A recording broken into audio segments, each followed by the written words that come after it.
Hai, saya Andre dan kali ini kita akan bahas tentang caranya bayar BPJS via Tokopedia dan GoPay.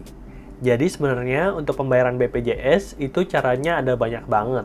Bisa via Indomaret, Alfamart, bahkan melalui transfer dari M-Banking. Namun pada kesempatan kali ini kita hanya akan fokus ke satu cara pembayaran BPJS, yaitu melalui Tokopedia yang dikoneksikan ke GoPay. Dan sebelum kita mulai ke tutorialnya, kita bahas dulu tentang BPJS. Jadi menurut saya BPJS ini adalah asuransi kesehatan yang wajib dimiliki oleh setiap masyarakat yang ada di Indonesia. Dengan memiliki BPJS, kamu tidak harus pusing lagi ketika harus berobat ke puskesmas ataupun rumah sakit. Kamu bisa berobat secara gratis, yang penting bayar iuran setiap bulan. Kayak contohnya saya pernah berobat ke rumah sakit saat kena COVID, dan saat itu saya diharuskan bayar 20 juta lebih. Tapi karena saya punya BPJS, saya bayarnya cuma 0 rupiah. Dan untuk menikmati fasilitas ini, kalian BPJS-nya harus aktif. Jadi pada hari ini kita akan bahas beberapa hal tentang BPJS. Yang pertama adalah besarnya iuran yang harus kalian bayarkan. Yang kedua, caranya bayar BPJS melalui Tokopedia dan GoPay. Dan yang ketiga, bagaimana caranya cek tagihan BPJS kita di aplikasi BPJS.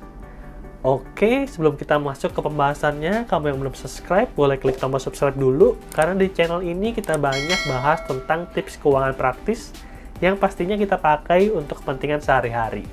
Pembahasan pertama adalah berapa sih tarif iuran BPJS.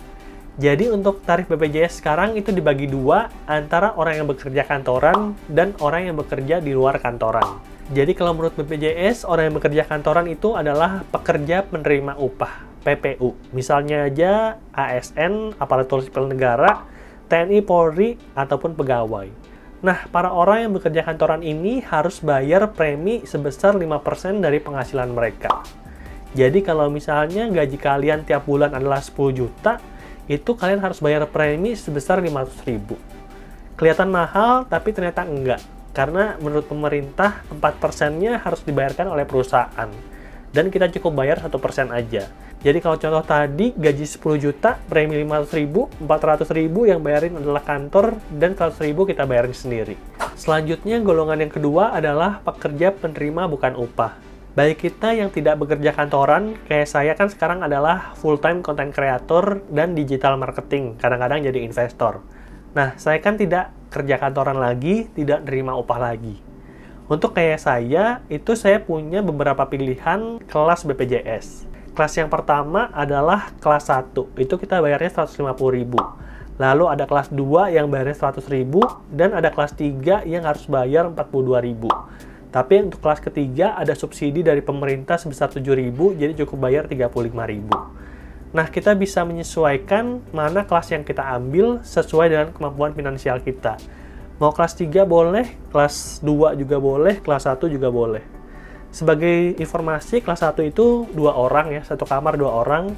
Kelas 2 satu kamar 4 orang. Kalau kelas 3 itu satu kamar sekitar 6-8 orang.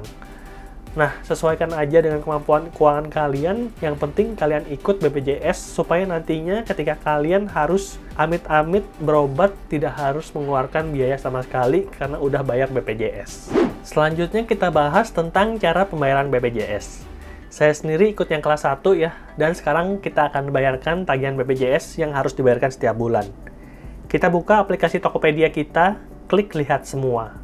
Selanjutnya di sini adalah jelajah Tokopedia, ada banyak banget menu, terus kita cari menu tagihan. Nah, kalau di bawah itu ada tagihan di paling bawah, kita klik aja. Selanjutnya di situ ada berbagai tagihan yang bisa kita bayarkan melalui Tokopedia. Ada PDAM, angsuran kredit, Bright Story Pay, dan masih banyak lagi. Kita akan fokus pada BPJS. Selanjutnya kita pilih jenis BPJS-nya adalah BPJS Kesehatan. Jadi BPJS itu ada 2, ada kesehatan, ada ketenagakerjaan. Yang kita untuk asuransi adalah kesehatan. Bayar hingga Juli 2022, dan kita masukkan nomor BPJS kita. Kalau kalian nggak tahu nomornya, nanti saya akan ajarin caranya ngeliat nomor BPJS. Kita klik cek tagihan, dan selanjutnya nomor VA kepala keluarga, nomor VA, nama Andre Elausta, total bayar adalah 152.500. 150.000 plus 2.500 biaya admin. Jangan lupa kalau misalkan di Tokopedia kadang-kadang ada promo, kita pilih promonya. Di sini saya pakai kode promo Tokped, jadi saya bisa hemat sebesar Rp3.000. Lalu kita klik pilih pembayaran. Selanjutnya bisa kita lihat bahwa untuk pembayaran di Tokopedia itu metodenya banyak banget. Ada pakai wallet kayak GoPay dan OVO, ada debit instan, kartu kredit, bahkan juga ada transfer virtual account. Tapi karena saldo GoPay dan OVO saya banyak, saya akan bayar pakai GoPay. Lalu saya masukkan PIN GoPay-nya dan klik konfirmasi. Selamat, pembayaran kesehatan 1 bulan berhasil, kamu bisa cek statusnya di detail transaksi. Kita klik lihat detail transaksi. Dan transaksi berhasil, ini adalah invoice-nya, bisa kita jadikan bukti pembayaran, cukup disimpan aja, bisa simpan di email atau Google Drive. Selanjutnya kita akan bahas tentang caranya lihat nomor VE dan juga caranya lihat tagihan di aplikasi BPJS. Jadi kalau kalian cari aplikasi BPJS itu tidak akan ketemu karena nama aplikasinya adalah Mobile JKN. Kalian bisa lihat di layar handphone kan Mobile JKN, kita tinggal klik aja untuk buka aplikasi BPJS. Terus di sini, Hai Andre, semua keluarga Anda terlindungi dengan aktif. Lalu kalau kita pengen lihat lebih detail, kita klik menu lainnya. Di situ ada menu lainnya, sangat banyak pilihan, ada info jadwal tindakan operasi, pengaduan layanan JKN, perubahan data peserta, dan masih banyak lagi. Kita pilih yang sesuai dengan kemampuan kita. Dan untuk melihat informasi riwayat pembayaran, kita klik info riwayat pembayaran. Dan di sini kita langsung bisa lihat nama kita dan juga nomor virtual account kalau kita lupa yang tadi harus di-input di Tokopedia. Nah, kita bisa lihat bahwa pembayaran saya selalu lancar, yang bayar 150.000, dan di situ kita tinggal lihat juga bahwa untuk bulan ini pembayaran 150.000 channel Jatelindo Mandiri, tanggal bayar 2 Juli 2022 pada jam 9. Ya, statusnya yang penting udah diterima bank dan sudah lunas. Nah, itulah dia penjelasan singkat seputar iuran BPJS, caranya bayar iuran BPJS, dan caranya cek riwayat tagihan BPJS. Kalau saya pribadi, ada asuransi di luar BPJS, ada asuransi jiwa dan asuransi kesehatan. Dari 2 perusahaan yang berbeda, yang pertama adalah Manulife dan yang kedua adalah Prudential. Kita menarik nggak sih kalau bahas tentang asuransi ini? Coba bagikan pendapat kalian di kolom komentar. Kalau banyak yang minta, nanti kita akan bahas tentang asuransi. Oke, mungkin segitu dulu aja video pada hari ini. Semoga kalian suka dengan videonya. Jangan lupa like, komen, dan subscribe. Sampai jumpa di video berikutnya. Bye!